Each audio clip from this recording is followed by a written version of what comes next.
Hello, Kansas City. Hope everyone is getting ready for Thanksgiving. Hopefully, everyone's also doing a couple of workouts to get ready to eat a ton of food. Erin Fulk is in New York. She's a big deal.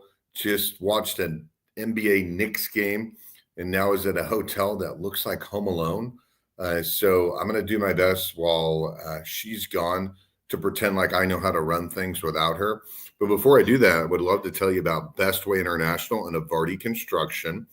Next week, we have our Giving Tuesday. So Evardy works with a lot of amazing non-for-profits. It's always hard to get all the non-for-profits they work with together on one show, but we do our best.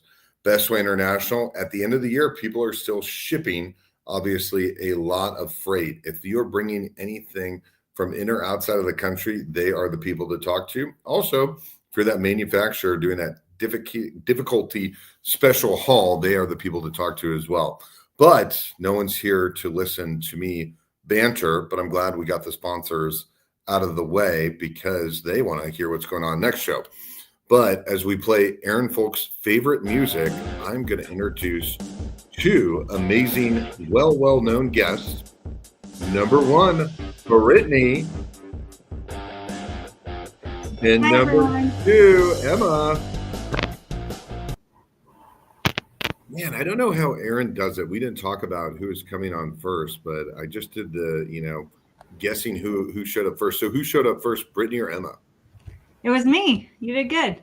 I got lucky. I always feel like, you seem like an over preparer and Emma is an entrepreneur, but maybe you're both. But Brittany, we're going to start with you. Who are you? What do you do? And how'd you get to Kansas City? All right. Those are big questions. So I am Brittany Kennedy. I do cybersecurity. So right now I work for a company based out of Ohio, Cardinal Health. But I am also the founder of Women in Security Kansas City. So what brought me to Kansas City? Well, I'm a Louisiana girl by heart. But in the middle of my college career, I decided let's not do the computer degree. Let's not do the math degree. Let's just go into the Army. And so I did. And so the Army brought me all around the world to include landing me my last duty station just outside of Manhattan. And then I found my first civilian job right here in Kansas City. So here I am. So, in your progression to get here, can you tell us a little bit about your military service? And thank you for your service. Yeah, absolutely. So I did 10 years with the Army, kind of traveled the world. Most for the entire career, I was an Army officer. So I focused in the Signal Corps, which is essentially IT technology. And that's kind of where I started to get my love for security. Brought me around all around the US. One of my first duty stations was in Korea, which was a fun assignment being just out of college. And then I had my tour duty in Afghanistan before coming back to Kansas and landing here. Wow. And so, would you credit that to what got you into your job today? So I did not realize the amount of leadership training that I got in the Army as part of my daily job and all the training that prepped me to be an Army leader. It is absolutely positioned me in a great space and a great headspace when I transition to my civilian life. So I do give the Army a lot of credit for providing me all that leadership guidance and knowledge to help me kind of achieve where I've gotten today. And then, last question before we go to Emma, tell us a little bit more about Cardinal Health and your day-to-day responsibilities. So Cardinal Health is a Fortune 13 company. Our primary line of business is providing pharmaceuticals and medical devices and supplies to the globe. My job in Cardinal Health is kind of to be that senior level liaison between what cybersecurity does and how that provides business value, as well as making sure that we protect all of the systems and applications that bring, any drugs or any kind of medical devices into hospitals, into your pharmacies to make sure that patients get the care that they need. I love it. Now, Emma, outside of being one of Kansas City's top entrepreneurs, who are you? What do you do? And how'd you get to Kansas City? Lile. I've lived in, oh, am I still muted? Cool. I'm Emma Lile. I've lived in Kansas City or near Kansas City my whole life. I grew up in a very small farm town called Plattsburgh, about 45 minutes from here. So Kansas City native for forever. I'm the COO of a functional medicine clinic. Dr. Jaban Moore is the owner and name behind it. So we work with chronically ill clients all over the world. We serve 20,000 clients nationwide, really dealing with mold, mast cell activation syndrome, Lyme, things that people can't find answers for. Usually by the time they've gotten to us, they've already seen 20 other providers and don't know what next steps should look like. And so we deal with really chronic, complex cases. So tell me a little bit about your upbringing in Plattsburgh and then how you got started on your entrepreneurial journey. Yeah, so I had a very tough upbringing. I remember the very first time I met Scott, he asked me some of like what my goals were, and one of them was that I never wanted to be hungry again. And so I came from very humble beginnings, and that kind of sparked a I'm going to figure out whatever it is to be able to take those next steps in me mentality. And so I didn't go to college. I didn't do the normal route. The plan was never that I was going to become a COO. I actually was independent contractor painting houses for a living because that's what I was taught. I grew up in a very small farm town. So you always go into the trades outside of that. And then out of nowhere, I started having seizures every day. And so that was a big piece of my story that led me to finding functional medicine. Once I got well through Dr. Jaban, which is the guy that owns the clinic I'm at now, he asked me one day, "You think that you could figure out how to build a website?" And I said yes, and we just kind of took it from there. So over the last 7 years, my 7-year anniversary actually was yesterday with the company. I've worked my way towards being able to learn how to code, build systems. We went from having just Dr. Jaban and I on the team to now being a team of over 40 people serving 20,000 clients nationwide, and I'm leading operations, systems, and teams for all of that. So as we go to that origin story, if you don't mind sharing, what was it holistically that you feel like was causing the seizures? How did you find Dr. Jaban? How did it all come together? Yeah, great question. I think that it was a compilation of a lot of hard beginnings, kind of all hitting me at once. Once I moved out when I was pretty young, had been paying the bills since I was 10. So I always knew that life was kind of tough. Once I was on my own and I was surrounded by, I think, some more supportive people, I realized pretty quickly that it was all kind of coming to like a head. I needed to take some steps to be able to heal, and then the seizures stopped me in my tracks. I might be one of those hard-headed people where it takes having a seizure in order for me to like stop and see that I need to maybe make some changes. So Dr. Jaban and I actually met doing CrossFit together. I used to compete and we competed together. We were in like the top 1% whenever we were doing that. And so we both kind of had a mutual respect for each other, going to the gym and just knowing each other as friends. So when I started seizing, I called him. He was my first guy to call. And I said, "Hey, I need help. And I also need a job because I couldn't paint houses anymore." So he hired me, got me well, and now I've scaled his companies. What is one of your favorite companies that you're scaling right now? Because you run multiple companies, but what's one of your favorites right today? Yeah, they are all very similar in that we took what was working for Dr. Jaban, white labeled it.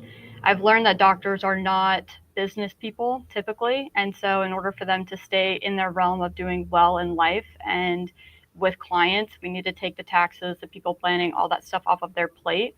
So, Dr. Jess, she's probably one of my favorite businesses that we launched. We took her as our first white label project from what we scaled with Dr. Jaban, built the same thing for her, and within a year, it was off to the races. I mean, everything was doing really well. She's servicing quite a few clients, booked out till February right now. And it's been really rewarding to see her get to do what she's doing while also having the back end taken care of so she doesn't have to worry about it.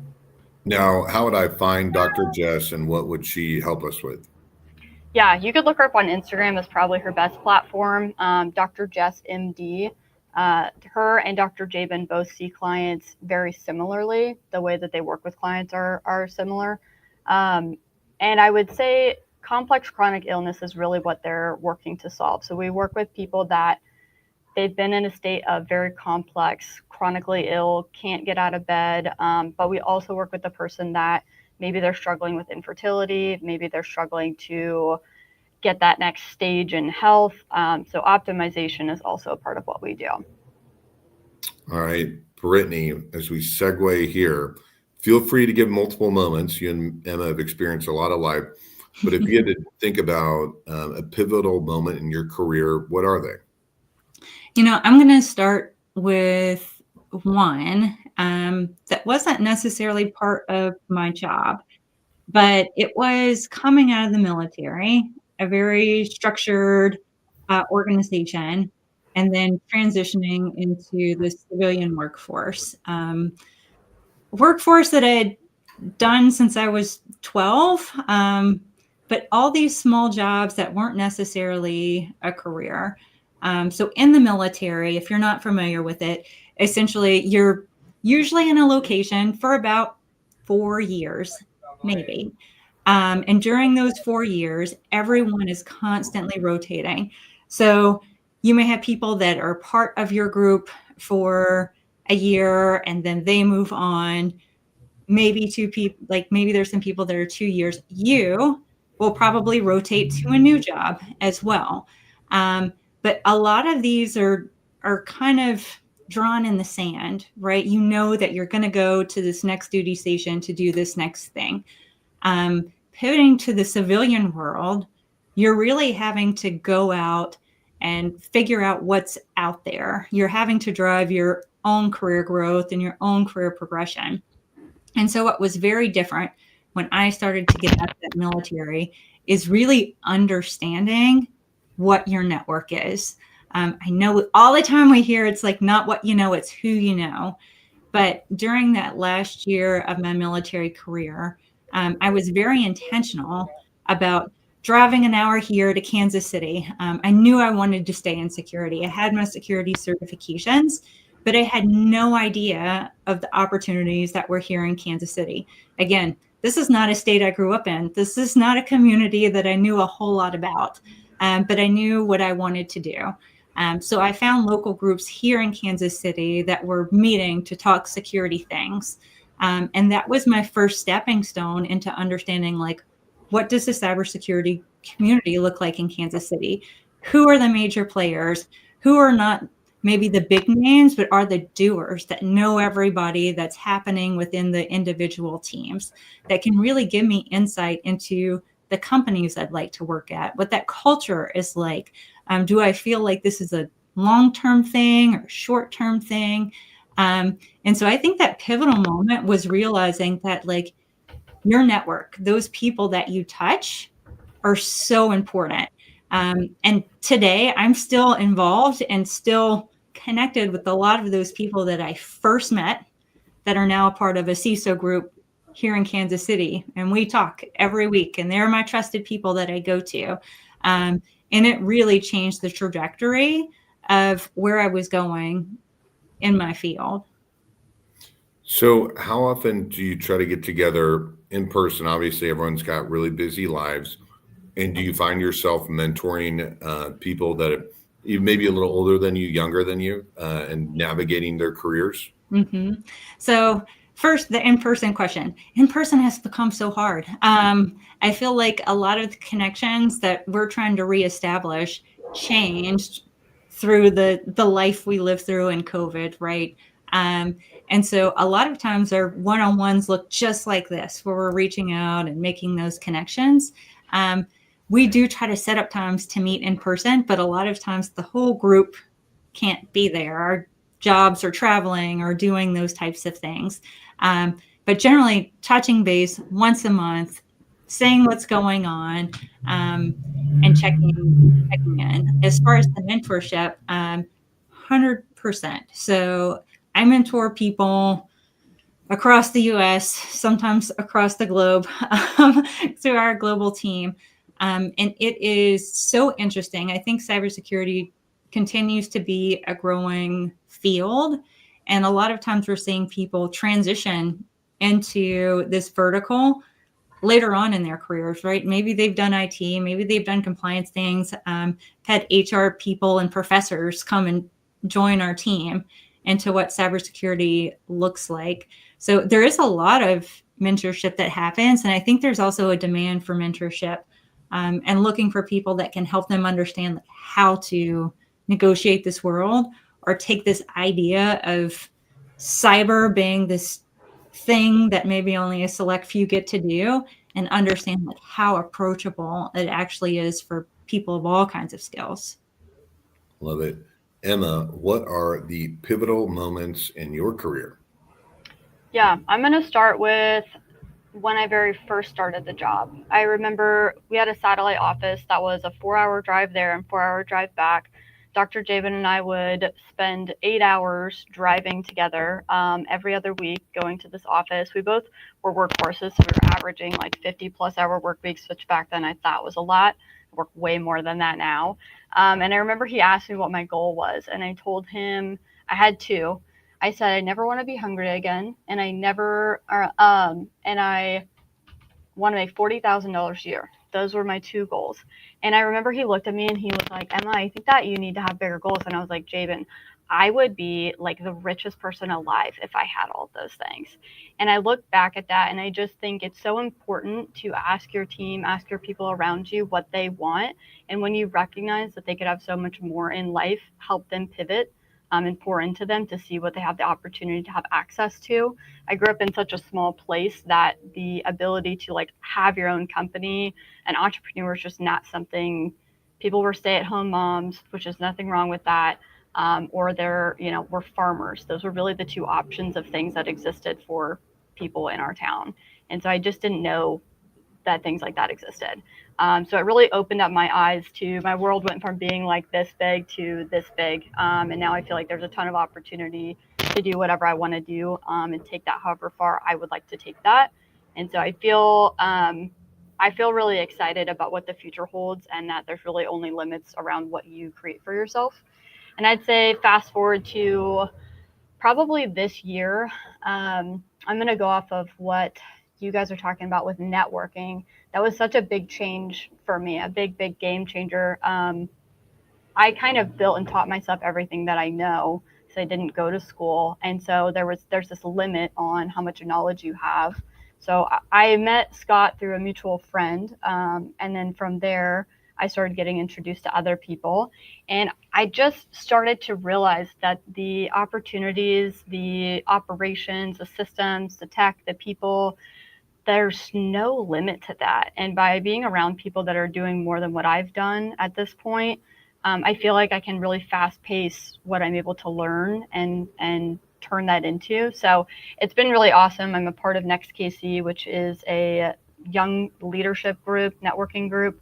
And by being in that, I've been able to meet like Yates and Yates. I went to their group a couple of weeks ago. We got to meet Andy Rieger.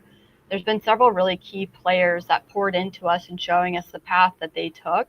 And I think that's been really eye-opening into what path I can take and where I can lead my team to go, which I haven't had access to before. So my worldview has expanded a lot. You know, we both share someone that's a very friendly face, that's a mentor that's retired.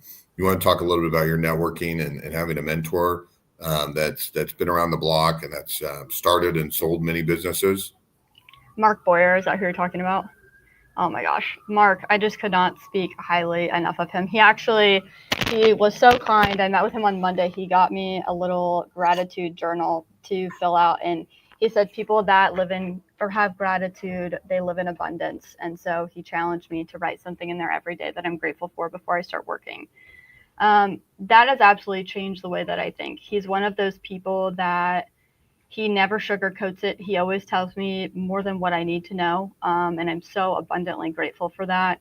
I think I told him this last time with almost tears coming down my face that I was unbelievably grateful for him, for what he's been able to pour into me. Something as complex as how to scale a business to be $30 million all the way down to how to read a P&L statement. There's a lot of things that people have never had access to, the tools to do it.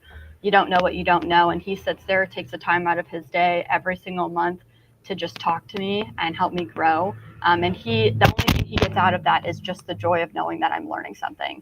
And that's been very, very helpful for my growth. And he's connected me to people to help me learn at a further pace. Yeah, no, I thought that was really fun. You guys both light up when you see each other. So it's the power of networking. Yeah, love Mark. Brittany.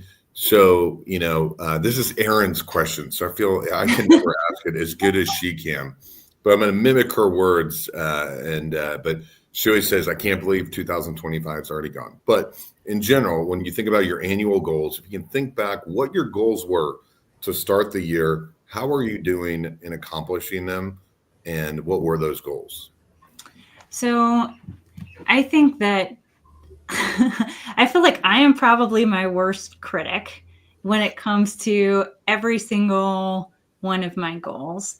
Every year I tell myself I need to pour into myself, and I am always bad at it. I am always bad at it. So on the personal time for Britney and setting self the time, I'm going to give myself like D range, like D minus, if we're being real. It is like I have not done a good job. Well, what were the goals and how did you end up doing them?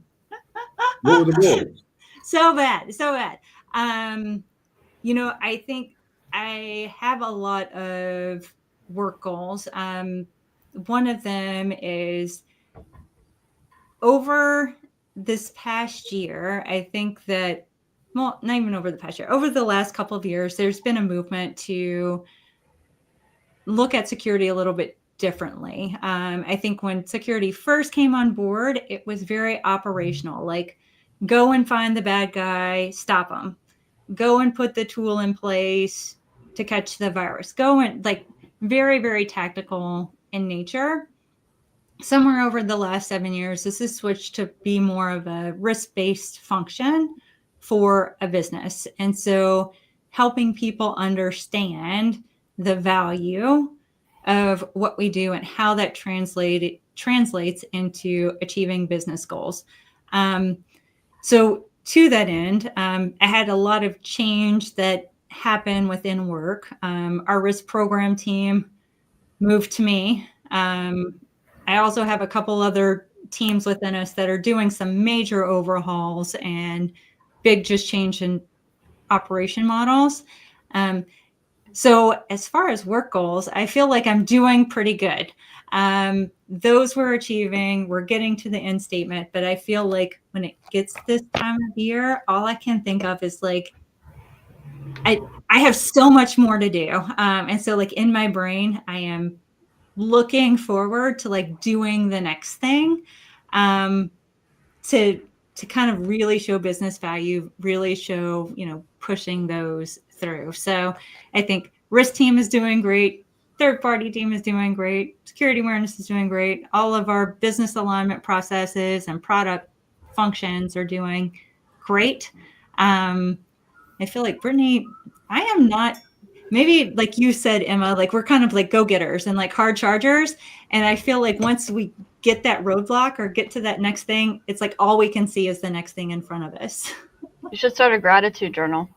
I need to do it. Yeah. I'm not good at stopping and reflecting. I feel like gratitude is good as you get older. But I remember sharing with a young entrepreneur to be more grateful, but also that, the tenacity is also what makes us all great. So it's a tough balance to do. Emma, when you look back at what your goals were to start the year, how are you doing on them? I think pretty good on most of them. One of my goals personally was to buy my first place, and I did. I bought a couple investment properties this year, which I'm excited about. And then for the business, our goal was to have 5 clinics by the end of the year, and we're nearing 7. I think December will end up closing out 7 virtual clinics. So there's a lot of things. I think it's awesome to have goals and set intentions with the mindset that things can change. How do you pivot when that changes? The places I bought, they didn't go according to plan, and it required a lot more time, effort, and energy than I thought. But I pivoted. The way that we went about the clinics, we had to pivot several times this year. And I think that when you're adaptable, it allows you to do a lot more and continue even when things don't go according to plan. So I'm going to ask one more question, and then we're going to wave at the camera, and then Erin's going to get us out of here. But Britney, what are some things, preferably over 3, that you're thankful for as we lead into the holiday? All right. So first, I am very thankful for my family. They provide so much joy and support, and they're why I work every day and do the things I want to do, because I love putting smiles on their faces. Secondly, thankful for my job. I'm in a scenario where I love what I do, and it provides value to those around me, not only from like a business standpoint, but from a personal standpoint as well. Um, and lastly, I'm thankful, even though I don't do it all the time, that I get these little minutes to myself. Um, I am one of the people that give and give and give and give and give, and I have a hard time keeping some of that for myself. But I am so thankful that I can take a few minutes during the week to stop and play a jigsaw puzzle and feel happy just in that, hour of time of me and my space. So The those are my ability, three. the ability to be present is a great gift. Emma, what are you thankful for? I would say mentorship is probably at the very top of the list. I'm very grateful for all the people willing to take time out of their very busy lives to mentor me, so that I can achieve the things I want in life, and help others. Um, Second, I would say my team, because I really think none of what we do here is possible without all of them. It's really easy to get caught up in the numbers and the data every day, but gosh, my team goes to bat for me every single day, and they're willing to jump through hoops to make sure that our clients are taken care of, and that a person that's been sick for 20 years gets a 5-star experience here, even though they dread every single day waking up. They enjoy and know my front desk by a first name basis. So I'm very, very grateful for the team. I'm blessed with all of them. And I would say final, I think just opportunities that I didn't know even a year ago were there. I am so abundantly blessed and grateful that my mind has been opened tremendously in this last year at what our business is capable of doing, what I have the potential to do, the connections and the great people surrounding me. I'm so grateful that opportunities exist. It's really just up to you what you want to do with those. Well, that's wonderful. Well, as being the show, I am very grateful to Bestway International and Evardy Construction, who I've known for many, many years. And I'm incredibly grateful for Erin Fulk and her friendship. So I hope everyone has a wonderful Thanksgiving and everyone travels safely. So let's wave at the computer.